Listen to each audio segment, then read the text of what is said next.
Hey, how's it going? Before we jump into the content, I just want to take a minute to thank you for stopping by the channel and checking out the content. If you like this content and you want to support more content like it, then make sure to subscribe to the channel and like this video. You can also check out the YouTube membership program and cybertrainingpro.com, where I put practice exams and other things that I couldn't put on YouTube. Again, regardless of how you support the channel and my content, I couldn't be more appreciative. Thank you so much, and let's get into the content.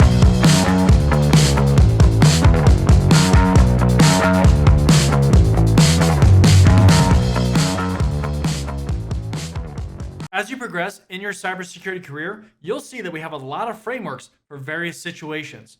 When we talk about attacks, there are common frameworks that help us understand attacker operations, and they help us to decrease the impact of future attacks. The idea of a kill chain comes from the military, where essentially you want to disrupt communication methods for your enemy. In cybersecurity, we have our own kill chain where we're trying to disrupt some part of an attacker's plan. The cyber kill chain was developed by Lockheed Martin, which is a massive defense contractor, and it has several steps for attackers. The first step is reconnaissance to research, identify, and select targets. The second step is weaponization, where a payload is embedded into something like a Microsoft Office document. Then we have the delivery step, which sends the weapon to a victim in an email or some other delivery method. Fourth is exploitation, which activates and triggers the exploit. Fifth is installation, which installs a remote access Trojan or a backdoor on the victim's system. This allows persistence or continued access to the environment. Sixth is the command and control, or C2, which establishes a communication channel from the infected system to the attacker's server over the internet. And finally, actions on objectives, which means that attackers can start taking actions to achieve their ultimate goal. The Diamond model of intrusion analysis focuses on understanding the attacker by analyzing 4 components of every intrusion event. First, we have the adversary, who is the actor, an email address, username handle, or a threat group. Capabilities refer to what the attacker used, like malware, exploits, or other tools. Infrastructure is what the attacker used, so things like internet domain names, email addresses, or IP addresses. And then we have the victim, which is either names, email addresses, or network identifiers. Basically, the idea here is that we're trying to attribute or assign intrusions to a specific adversary, understand their attack chain, which then allows us to prepare for and disrupt future attacks. The MITRE ATT&CK framework is a knowledge base of tactics and techniques that are used in real-world attacks. Tactics represent the adversary's tactical objective, or why they're doing what they're doing. And then techniques document how an adversary achieves a tactical objective, or what they gain by performing an action. All right, I just want to show you this real quick. This is the MITRE ATT&CK framework website. If we scroll down here, you can see all of these different things that are on here. Now, I've zoomed in a little bit to make this a little bit easier to see, but you can see that there's reconnaissance, resource development, initial access, execution, defense evasion, all these different things. If I go ahead and zoom out a little bit here, then you can see that there's other areas too.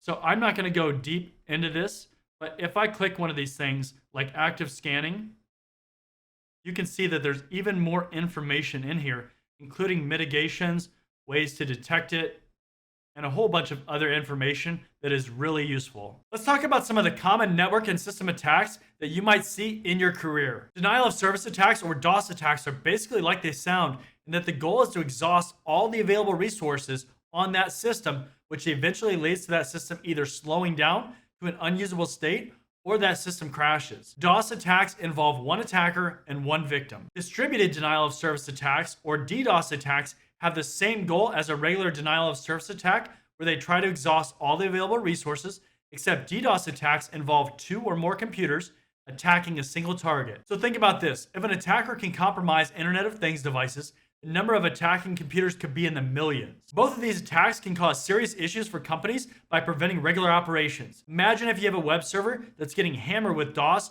or DDoS attacks and you can't sell any products or services. A company like Amazon might lose millions of dollars if they're down for just a short period of time. 2 indicators of one of these attacks include abnormally high traffic and abnormally high processor or memory usage. Are you familiar with the TCP three-way handshake? This is how systems create connections between each other. First, the client sends a synchronize or a SYN packet to the server. The server then responds with a SYN ACK or a synchronized acknowledge packet. Finally, the client completes the handshake by sending an ACK or acknowledge packet, and now the systems have a connection that's formed. With SYN flood attacks, the attacker never returns the final acknowledge packet to complete the handshake, leaving the server with half-open connections, and if this is done thousands of times, the server could result in being the victim of a DDoS attack using SYN flooding. The idea behind spoofing is that an attacker is impersonating or masquerading as something else. Basically, they're lying. For example, attackers can spoof IP addresses, MAC addresses. They can even change the reply to email address for emails, just to name a few different ways. On-path attacks or man-in-the-middle attacks are a form of eavesdropping on connections between systems. Essentially, the attacker inserts themselves in the middle of a connection so that all the traffic is routed through them. This is especially useful if the connection needs to create an encrypted tunnel, because usually you couldn't see that information, but it's actually the attacker that's forming the encrypted tunnel so they can see everything. These kinds of attacks frequently use certificates that aren't signed by a trusted certificate authority, so you might receive a warning that can serve as an indicator of a man-in-the-middle attack. SSH is another protocol that uses fingerprinting to identify hosts. So if we were to get a warning saying that the fingerprints changed, then a man-in-the-middle attack could be present. Secure sockets layer stripping, or SSL stripping, is when an attacker intercepts the SSL or TLS negotiation at the beginning of a connection and forces the user to use an HTTP website which is unencrypted instead of the normal HTTPS encrypted website. If you know the website is normally HTTPS, you can look at the URL to see if it's HTTPS or HTTP, or you can look at the URL bar to see if a padlock or secure icon is present. The data link layer, or layer 2 of the OSI model, has its own attacks that we have to be concerned with. These attacks are primarily focused around MAC addresses and ARP, or the Address Resolution Protocol. ARP poisoning is when an attacker can trick a system or a switch about the actual MAC address of a system. If you remember back to networking knowledge, the MAC address is the physical address of a network interface card on a computer, and our systems match ARP addresses with IP addresses in their ARP cache for use. The ARP process works like this. A system will send an ARP request as a broadcast message looking for the MAC address of a specific IP address. Whichever computer has that IP address sends an ARP reply with its MAC address, but unfortunately all computers can hear this ARP reply. Since ARP trusts the responses, it's pretty easy to spoof a MAC address. There's two types of ARP poisoning attacks that you need to know about. The first is ARP on-path attacks, which involves an attacker inserting themselves in the middle of the communication path between a victim and server. This lets an attacker insert, modify, or just view the communication taking place. We also have ARP DOS attacks, which are when an attacker spoofs the MAC address for a default gateway, which then causes systems to not be able to communicate outside the network. MAC flooding is when an attacker sends so many MAC addresses that it fills up the switch's memory so that it can't store anything else. Once the memory's full, the switch is going to fail open and then ends up working like a hub where traffic is sent out all of its ports. An attacker could then use a traffic analyzer like Wireshark to look at the traffic. We also call this a CAM table overflow because the CAM table, or the content addressable memory table, is where the switch stores MAC addresses in its memory. Switches today would typically include a flood guard protection to help limit flood attacks. It's also recommended to shut down unused ports and limit any kind of updates that are allowed to port MAC addresses. MAC cloning is another attack where you can spoof the MAC address of a networking device. This can be used if an ISP or other device only recognizes a certain MAC address. This is a form of MAC address spoofing. If you remember back to what DNS, or domain name service, is, it resolves host names to IP addresses. So if we're trying to access google.com, then DNS is actually going to find that IP address. We can also provide DNS the IP address, and it will perform a reverse lookup for the host name of google.com, for example. With that refresher, if an attacker can alter how DNS works, then they can direct victims wherever they want, including malicious servers. Let's cover some of the common DNS attacks that you might see. The first attack is DNS poisoning attacks, which are focused on trying to either modify or corrupt DNS data. Back to our google.com example, let's say the IP address is 8.8.8.8 normally, but the attacker is able to change the IP address to 129.54.2.10, where they have malicious code embedded. If we visit google.com, we'll be directed to that malicious website. Pharming attacks are like DNS poisoning attacks, where they aim to corrupt the DNS server or DNS client. For example, they might modify the local host file on a Windows computer, which is where the system checks first before it reaches out to a DNS server. If you want to see where this file is located, it's stored in C, Windows, System32, drivers, and etc, or etc. A DNS sinkhole is a DNS server that gives incorrect results for one or more domain names. Sometimes authorities will even use DNS sinkholes to direct traffic for attacker servers to other locations. DNS systems all provide DNS log files that track queries, so if you think your DNS systems might be compromised, this would be a good place to check. What if instead of impacting DNS, an attack takes over a domain or a URL? These attacks can be just as bad. URL redirection is when a website is set up to redirect traffic from its normal destination. By default, URL redirection isn't dangerous, but an attacker might use this to direct traffic to malicious files or web pages. Domain hijacking is when an attacker changes the domain name registration information without permission from the owner. Imagine if you lost control of your company's website registration. Providers like GoDaddy do have some protections in place that you can use for this kind of attack. Every domain on the internet gets assigned a domain reputation score that's used by internet service providers to determine the trustworthiness of the domain. If a website either has a low score or their score decreases significantly over time, email and other services might not be sent to their destination. A lot of filtering tools utilize these reputation scores too when deciding to filter traffic or not. Replay attacks can happen at either the network layer or at the data link layer of the OSI model. Replay attacks are when an attacker can replay data used in a communication session. For example, if the attacker can replay authentication communication, then they don't even need the credentials to log in. These can happen with either regular data or with voice over IP traffic. Today, applications are everywhere in organizations, from websites that are accessible to customers on the internet to internal employee access.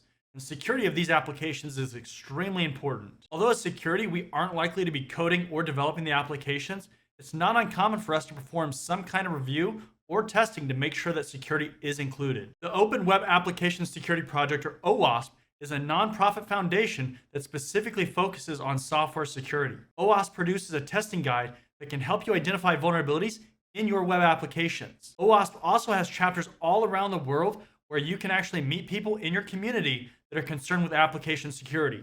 Developers of all experience levels are encouraged to reuse code whenever possible. That's because code reuse minimizes costs and hopefully minimizes the introduction of security issues. Of course, we're assuming that original code is secure. One concern with code reuse is that if a developer copies an entire module of code, but there's sections that are either never used or executed, we call this code dead code. Just like services on our network, we need to make sure that developers reuse code needed to do the job and not unnecessary code. Code reuse also includes third-party libraries and SDKs, or software development kits, that also need to be evaluated for security concerns and not copied blindly. Input validation is always a security concern, and it still gets people into trouble today. Essentially, the idea is that anytime input's provided into an application, that is checked for valid data and not malicious code. When input isn't validated, this can lead to things like buffer overflow attacks, SQL injection attacks, dynamic linked library injections, and cross-site scripting attacks. Part of the reason why this is such a big deal is because historically developers put too much trust into the user that they weren't going to use characters that they weren't supposed to use. Unfortunately, whether it's malicious or just curiosity, we shouldn't be giving that much trust to our users. Common checks for input validation include verifying proper characters, making sure that users input what they're supposed to use, or it's blocked. Blocking HTML code to prevent code injection, preventing certain characters like symbols or quotation marks, and implementing boundary or range checking to make sure that the value matches with what's permitted. We don't want the application to receive a size of data that it can't actually handle. Keep in mind that input validation can be performed either on the client or on the server. Client validation is dangerous because the attacker can have more control and see what's happening. Server validation, on the other hand, tends to be slower, but it provides better security. A good practice is to use both checks, but the ultimate verification needs to be with the server to prevent any kind of bypass attacks. We might also use character replacement or character stripping to remove unwanted characters like HTML code if it's detected. A race condition is when two or more modules of an application or two or more applications attempt to access a resource at the same time. A realistic example would be that if two customers are trying to purchase something from your website and they select the same option, but there's only one available. A state attack, or a time of check to time of use race condition, is when an attacker tries to race the operating system to do something malicious with data after the operating system verifies access is allowed, but before the operating system performs some legitimate action at the time of use. Back to our shopping example, the system would check before you purchase to see if somebody else had already made a purchase on that item, and if it was no longer available, you wouldn't be able to purchase it. It's crucial that applications handle errors appropriately and gracefully, otherwise it's possible for that application to crash. When we talk about proper error handling, the debugger or application will provide user-friendly messages back to us letting us know what happened. There's two key points that I want to make regarding error handling. First of all, error messages that are provided to users need to be general, because if it's an attacker, the more information that they have, the more likely their attack is going to be successful. The second point is that more detailed information should be logged in the application logs so that the developers can identify the issue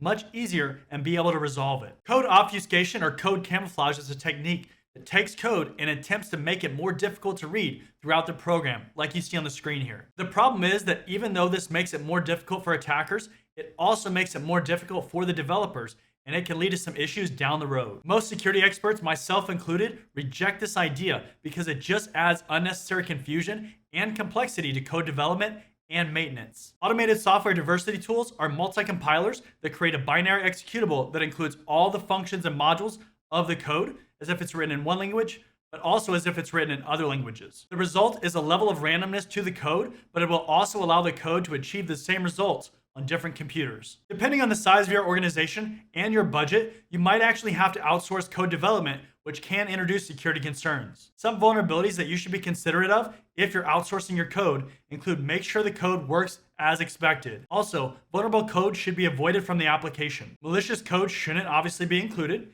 and code updates should be included. Whenever applications are dealing with data, we have to be concerned about data exposure. Typically, when data is in transit, meaning that it's traveling across our network, we'll use encryption, but when applications actually need to process and use that data, it will have to be decrypted and it could potentially be stored in memory. This means that we need to make sure that our applications flush the memory buffers of our systems to make sure that no unauthorized people or systems can access any parts of that data. When dealing with web traffic between web servers and web clients, we have to be concerned about the information that's being passed through HTTP headers. Some of the best practices for headers include using HTTP strict transport security, which tells the browser to only display the page if it's using HTTPS. Content security policy defines the sources of acceptable content. And X-frame options tell the browser if X-frames are allowed. This is rarely used anymore due to vulnerabilities. If you have extra time, you might consider looking at the OWASP Secure Headers project. Many websites today also use cookies to enhance a user's experience on a website.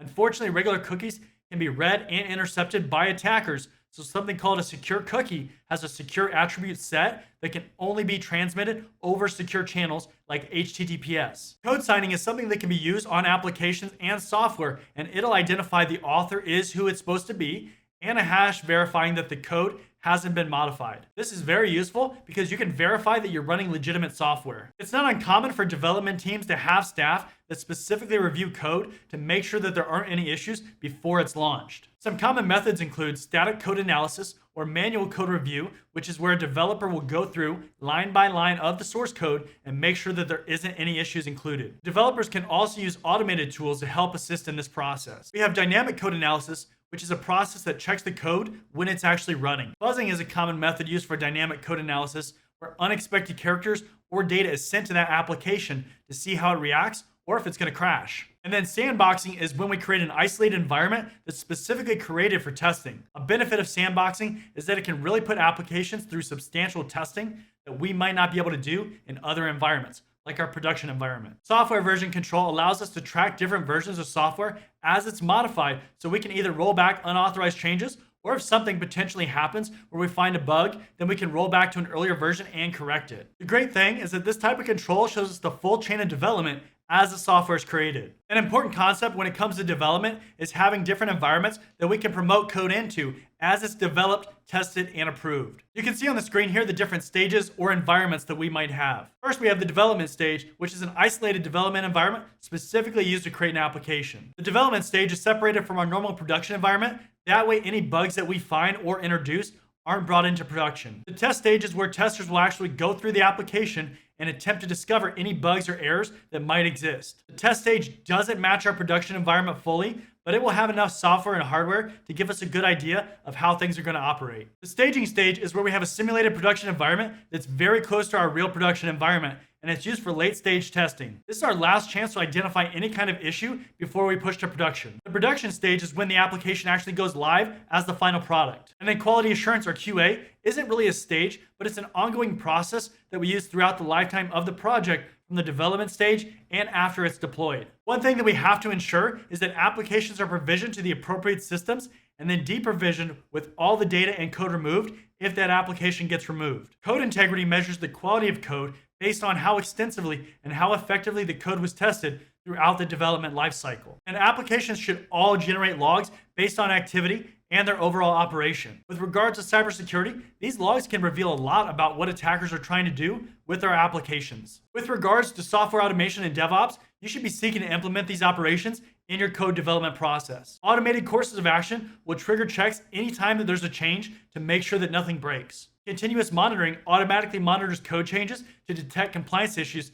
and security threats. Continuous validation revalidates code after every change. Continuous integration is the process of merging code changes into a version control repository regularly.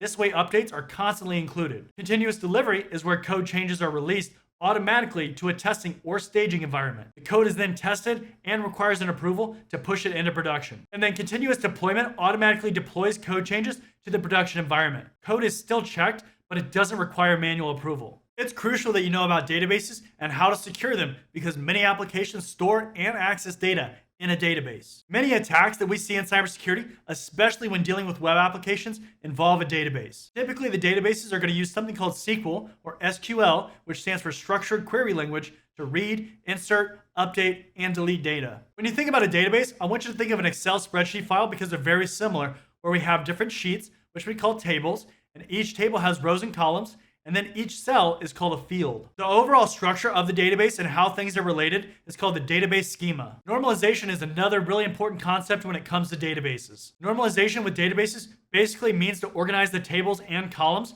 so that we can both reduce redundant data and improve the database performance. For a database to be considered normalized, it must meet the requirements for first normal form, second normal form, and third normal form. So what are these normal forms? If a database is in first normal form, then it meets these three criteria.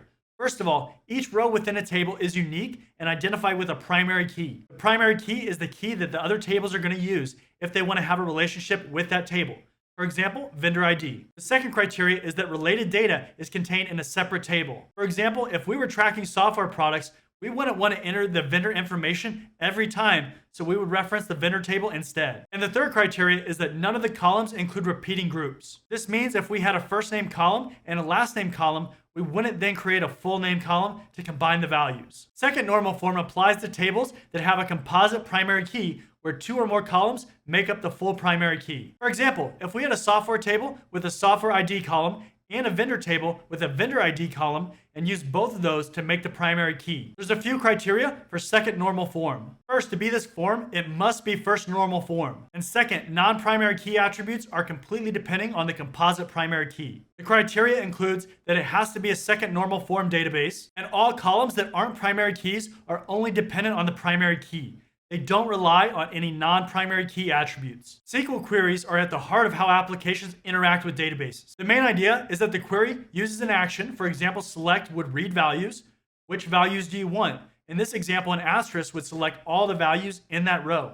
From which table are we reading? Where do you want to pull the data from? And any additional criteria can be included, like where the vendor value is equal to Microsoft. You can see on the screen a few different examples of SQL queries that you could use. SQL injections are when an attacker can insert additional commands into the SQL statement that's performed by an application. For example, we might want to add an additional select statement to grab the passwords from the password table. This can work if we're able to insert single quotes, double dashes, or semicolons, as these all result in adding commands. A common indicator that somebody's trying to perform a SQL injection is either inserting a single quote, trying to trigger an error message, which means that SQL injection could be possible, or by using a search that includes or 1 equals 1, which makes any statement true. Different database vendors have slightly different keywords and ways about performing SQL injections, but these are serious security issues. Input validation is one of the best SQL injection prevention techniques because we remove potentially harmful data or characters before that statement is executed. Stored procedures are another critical way to prevent SQL injections, and instead of passing the data directly, it's passed as a parameter, and these are stored procedures that act more like a mini program. Scripts and code are extremely useful for tech professionals, administrators, and security professionals to simplify and automate a lot of tasks. Criminals also utilize code and scripts to launch sophisticated attacks and to automate what they're doing. I went ahead on the screen and I listed common indicators of malware infection and things that you should look out for. So for example, if a system prevents you from updating the software, if the antivirus software is disabled, if systems are running slower than normal, if you see spikes of internet traffic, if programs all of a sudden start launching on their own, if systems randomly crash or freeze, if security warnings pop up on the screen, if browser homepages change, and if ransom dialogues appear on the screen. Even though these indicators can alert us of a system that's infected, we might not actually know that it's infected for a while. PowerShell is a scripting language that's built directly into Microsoft Windows today. PowerShell runs on the command line, and it can run batch files, so .bat extensions, which contain commands, or it can run PowerShell script files, which have the extension of .ps1. PowerShell contains a lot of access to the underlying system, so it can be both useful or destructive in the wrong hands. Bash, which is short for the born-again shell, is the command line language that's used within Linux and Unix systems. Bash is basically the PowerShell for the Linux side, and Bash scripts will have the extension of .sh. Python is an interpreted programming language and has gained a lot of popularity in recent years because it's easy to read and write, and it has extensive libraries that you can access and utilize within programs. Python files have the extension .py most commonly. Macros can be used to automate repetitive functions. These are most commonly used in Microsoft Office, which uses Visual Basic for Applications, or VBA. Visual Basic for Applications, or VBA, is an internal programming language within Microsoft applications, like Microsoft Word. One thing that you might have noticed is that macros are disabled by default in Microsoft applications because they historically have been exploited and taken advantage of by attackers. OpenSSL is a software library used to implement SSL and TLS protocols. You can access it with the terminal in most Unix-like operating systems like Linux. Secure Shell, or SSH, is a shell environment protocol that we use to connect to remote systems. An important point with SSH is that the connections are encrypted, so it can be used for both good and for bad with attackers that are trying to hide their activity. Let's go ahead and talk about some important application attacks that you need to know about. A lot of the things that we do in security are to prevent known attacks. 0 days, or O days, are vulnerabilities or weaknesses that are unknown to sources like the operating system or antivirus vendors. A major problem with 0 days is that we have to rely on software vendors to fix the 0 day, and until then, we're going to remain vulnerable. Typically, 0 days are relatively new, but it's possible for a 0 day to have existed for years before it surfaces as a known vulnerability. One way that you can learn about 0 days and new vulnerabilities is by either attending security conferences or watching replays on platforms like YouTube. When developers use poor memory management techniques in applications, it can result in something called overflow issues. A memory leak is a bug in a computer application that causes the application to consume more and more memory the longer that it runs, which eventually causes the system to crash. Memory leak vulnerabilities are usually a result of an application that reserves memory for short-term usage, but then it never releases it. A buffer overflow is when an application receives more input or different input than it expects. As a result, the attacker could have access to a location in memory, which is called a buffer, and basically allows them to execute any code they want. A NOP, or a no-op sled, is a common technique used by attackers to help them identify a buffer overflow vulnerability. Integer overflows are when an application receives a numeric value that's too big for the application to handle. For example, if the application could only hold up to the value of 100 and then it's given a value of 300, something might happen, like it might crash. Many programming languages use something called a pointer for reference to the memory address of a variable or object. Dereferencing a pointer can lead to issues with compiling or memory leakage. Let's talk about some web and injection attacks that you might see. A DLL is a compiled set of code that an application can use without recreating the code. DLL injections are an attack that injects a DLL into a system's memory and causes it to run. That means that if an attacker was able to plant a malicious DLL and get it to run, they could cause harm. Lightweight Directory Access Protocol, or LDAP, specifies the formats and methods used to query databases of objects such as users, computers, and other objects within the network. LDAP injections happen when a web application is used to query an LDAP-based database. Extensible Markup Language, or XML, is a markup language commonly used to transfer data. XML injection attacks can be used to insert additional commands and data, like creating new users. Directory traversal is an attack that attempts to access files on a system by inserting the full directory path on that computer. This can also potentially execute commands on a system. Again, input validation is a countermeasure to preventing this kind of attack. Cross-site scripting, which is sometimes abbreviated as XSS, allows attackers to inject scripts into web pages. And there's two different kinds that you need to know about. The first type is reflected cross-site scripting, or reflected XSS, which is non-persistent. This is where the malicious script or code is included in the URL link, and the link is sent within an email and somebody clicks it. Stored cross-site scripting, or stored XSS, is persistent, where the malicious code is stored inside of the web page or in a database and then accessed by the user. For example, if we have a user comment section, then the malicious code could be stored within a comment, and then it'll execute whenever somebody visits that comment. An attacker would hope that an admin would visit that page so they could have admin level privileges. Sanitizing HTML code is a great step towards preventing cross-site scripting attacks. Cross-site request forgery, which is sometimes shortened to XSRF or CSRF, and sometimes it's called CSRF, is where an attacker tricks a user into performing an action on a website. Just like with reflected cross-site scripting, the action is embedded into a hyperlink, but it will perform an action as that user, like changing an email address. One of the limitations on this attack is that the user has to be logged into some website. Some programming languages support cross-site request forgery tokens, which are long strings embedded into forms or web pages that have to be included in requests. If the token isn't included, or if it doesn't match the correct value, then the web page is going to reject the request. Server-side request forgeries, or SSRF, exploit how a server processes external information. For example, some web applications read data from external web pages, and if an attacker can modify the external URL, then there's a potential to inject malicious code into the web page. Client-side request forgeries are when an attacker can inject code into the client-side web page after the server's crafted it and send it to the user. This is typically done with cookies, and if an attacker can modify existing cookies that the web page expects, then they can inject code into those cookies. Drivers are used for a lot of different reasons for hardware and software on your system. Whether it's for printing or some device that's plugged in, drivers are everywhere. Shimming makes it appear that older drivers are compatible.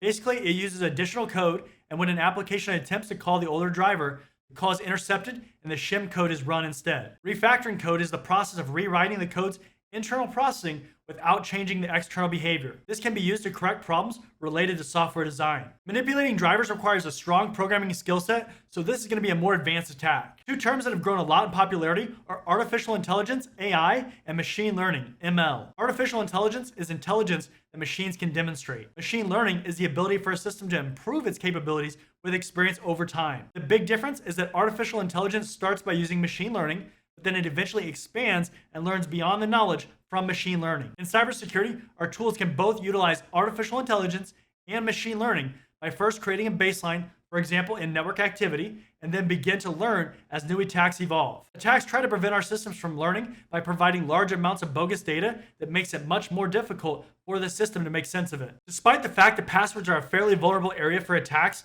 companies continue to use them as their primary method of authentication. In this section, we're going to talk all about the different types of password attacks that you need to know about. If an attacker can either acquire or bypass passwords for authentication, then they can access our networks, files, or applications. This is so dangerous. There's really two categories of password attacks that you need to know about. First, online password attacks are where an attacker is directly interacting with the system. For example, an attacker might continuously try to guess a username and password combination, and if they're right, then they'll get access right away to those systems. On Windows systems specifically, failed attempts will be logged as Windows Event ID 4625, and if the account gets locked out on Windows, the event ID is 4740, and that's going to create an audit event. And then we have offline password attacks that attempt to crack passwords without directly interacting with the system. For example, an attacker might copy a database to their local machine and run a cracking tool against it. Now, an actual password attack that you need to know about is called a dictionary attack. Dictionary attacks use a dictionary of words, and they try every word in that dictionary to see if it works. There's dictionary lists that you can even download with passwords from breaches, so you can check for password reuse. The more complex a password is, the less effective that a dictionary attack is, because it's probably not in that dictionary. Dictionary attacks can be performed online or offline. Another type of attack is a brute force attack, which attempts to guess all possible character combinations. This can be done online or offline. If you want to make this attack less effective, you can store passwords in an encrypted or hash format. You can require complex passwords and increase the password length requirement. Password spraying attacks are a form of brute force or dictionary attack where the objective is to not get accounts locked out. Basically what happens is an automated program takes a list of accounts, then it takes one password and tries it on every account one time.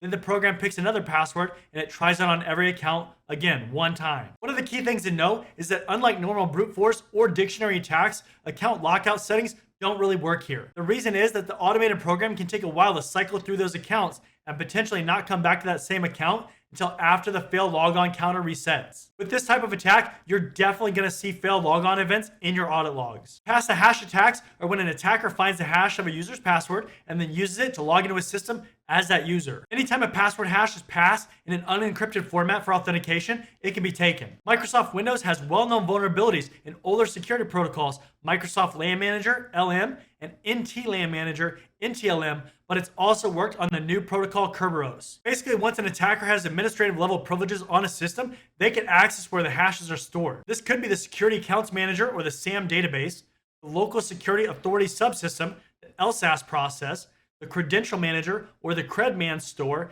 and the LSA secrets that are stored in the registry. If you're using NTLM as the authentication package, it's very likely that pass-the-hash attacks are occurring. If you have a logon process of NTLM SSP shown in an event ID 4624 in the Windows security log, that might also indicate pass-the-hash attacks. We would also want to look at event ID 4672 because pass-the-hash attacks will use administrative level privileges when connecting to other computers. Birthday attacks come from the mathematical probability theory, saying that if a random group of 23 people are in a room, there's a 50% chance that 2 of them have the same birthday, at least for the month and the day. The idea is that an attacker can create an identical hash to the user's password. This is also known as a hash collision. You can increase the amount of bits in a hash to decrease the likelihood of this happening. Rainbow table attacks try to discover a password from the hash. With this attack, you'll have a huge table of possible passwords that already have hashes generated for them. So instead of spending a ton of time hashing every password, the upfront work is already done and you can just look for a match. Rainbow table attacks take advantage of password jumps when there's already breaches and the list gets exposed to the world. Also, these lists can be huge, in the hundreds of gigs worth of data. Salting passwords help to prevent rainbow table attacks and other types of attacks. But basically what happens is extra characters get added in to that password before hashing it. By adding salts, simply hashing the password would give a different result, and this means that hashes in the rainbow table won't match. Operating systems like Linux are known to salt passwords. Key stretching is used to increase the strength of stored passwords. Basically, it uses a cryptographic algorithm on salted passwords to make them more difficult to guess. You can see some of the common tools listed on the screen here. They include bcrypt, PBKDF2, and Argon2. One last attack that's related to encryption is a plaintext attack. Plaintext attacks are possible when an attacker has some known plaintext data and the ciphertext created from the plaintext. The idea is that the attacker can use both pieces to discover the encryption and decryption method.